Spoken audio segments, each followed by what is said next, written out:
મીઠી ભાભીએ આવું શું કામ કર્યું હશે? એ પૂજારી બાપાને પોતાના બાપ સમાન ગણતી હોય તો એમની હાથે આવું કરી શકે તો આપણી સાથે તો ગમે તે કરી શકે. તુલસી, મને તો સૌથી વધારે ચિંતા સુરાની થાય છે. એ 500 કાવડિયા કેમ ના ચૂકવશે?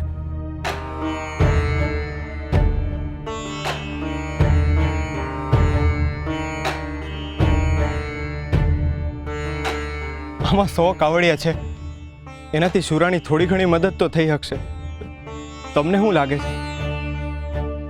જુઓ, આમે હરિએ આપણને ચાકડો ફેરવતા ને માટલા ઘડતા તો શીખવી જ દીધું છે. ને રહી વાત પેટ ભરવાની, એ તો હરિ આપણું ભરી જ દેશે. મને શ્રદ્ધા છે હરિ ઉપર. પણ અત્યારે આની જરૂર આપણા કરતા સુરાને વધારે છે. મને લાગે છે હું એને આપી દઉં. સારું, જાઓ આપી આવો.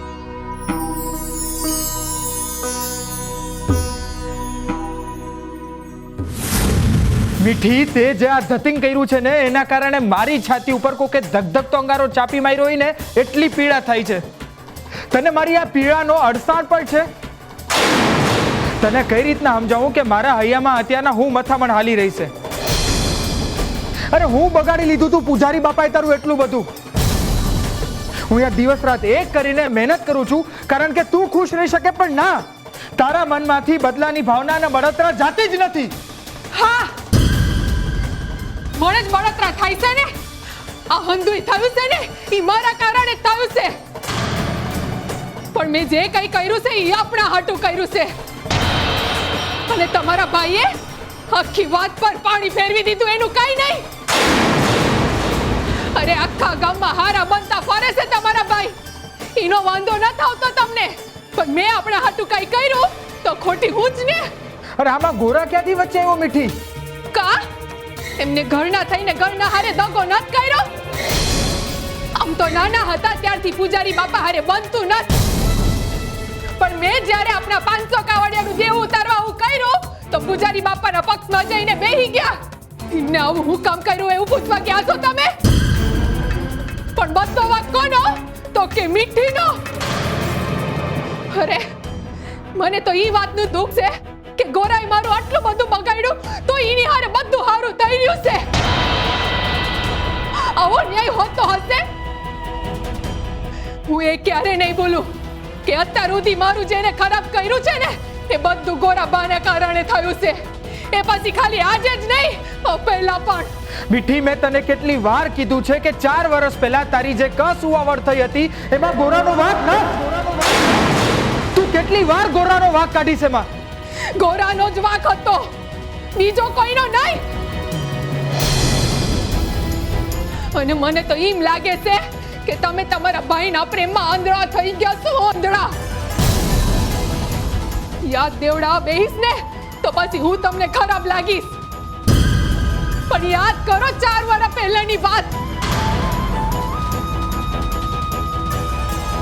એના જ લગ્ન હતા ને, મારે 3જો મહિનો જતો હતો. દાયણે મને આરામ કરવાનું કીધું તું, તોય તમારા બાપાએ ગોરાના લગ્ન લેવડાવ્યા. પછી હું થયું તું એ તો યાદ છે ને? મને અંધુ યાદ છે ભાભી. મને અંધુ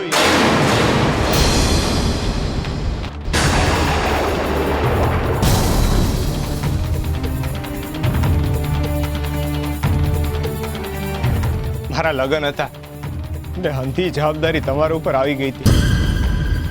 મહેમાનોની આગતા સ્વાગતા કરવી, એમને ઉતારો આપવો, ખાવા પીવાની વ્યવસ્થા કરવી, એમના લુગડા ધોવા, એ હંધી જવાબદારી તમે જ નિભાવી હતી. મને યાદ છે ભાભી. ને તમે કામમાં એટલા ખોવાઈ ગયા હતા ને કે મારાથી ઢોળાયેલું પાણી તમે જોયું નહીં. તમે લપસી ગયા અને મારી કસુવાવડ થઈ ગઈ. ઈ પછી મને ક્યારેય સારા દિવસો રહ્યા નથી. તમારા કારણે હું વંજણી બની ગઈ છું. આ હંધુય તમારા કારણે થયું છે.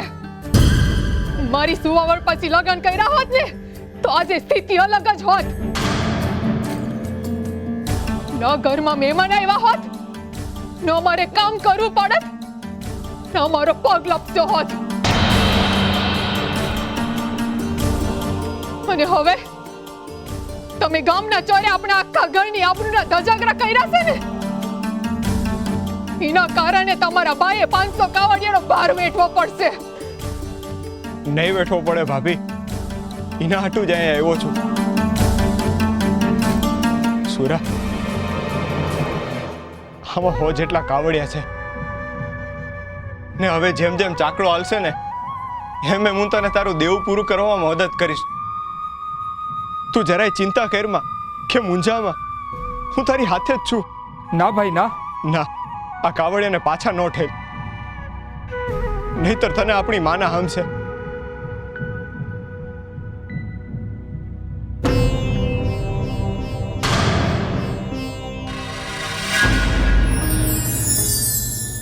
વિશ્વાસ. આપણી સામે જ્યારે આપણી કોઈ પૂતિકી વ્યક્તિ આવે અને એ આપણને કહે કે હું તમારા વિશે આવું જ વિચારું છું, ત્યારે આપણે એક ક્ષણનો પણ વિચાર કર્યા વિના એના પર વિશ્વાસ કરીએ છીએ. વિશ્વાસ એટલે આપણને ખબર છે કે આ વ્યક્તિ ક્યારેય મારા માટે ખરાબ નહીં વિચારે. પરંતુ ક્યારેય તમે એવી વ્યક્તિ પર વિશ્વાસ કર્યો છે જેણે તમને ખૂબ જ દુઃખ આપ્યું હોય? નહીં ને? પરંતુ સાચો વિશ્વાસ તો એ જ છે જે દુશ્મનના ગુણને પણ સ્વીકારે છે. બીજાની સામે તમે એવો વિશ્વાસ દાખવો છો કે આ વ્યક્તિ આવું તો ન જ કરી શકે. એ જ છે તમે કરેલો અને સમજેલા સાચા વિશ્વાસનો અનુભવ. હા, એટલે જ હરે એમના હંદાય સંતાનોને એક સરખો જ પ્રેમ કરે છે અને જે એમના ઉપર વિશ્વાસ રાખે છે એ ક્યારેય દુઃખી ન થતા.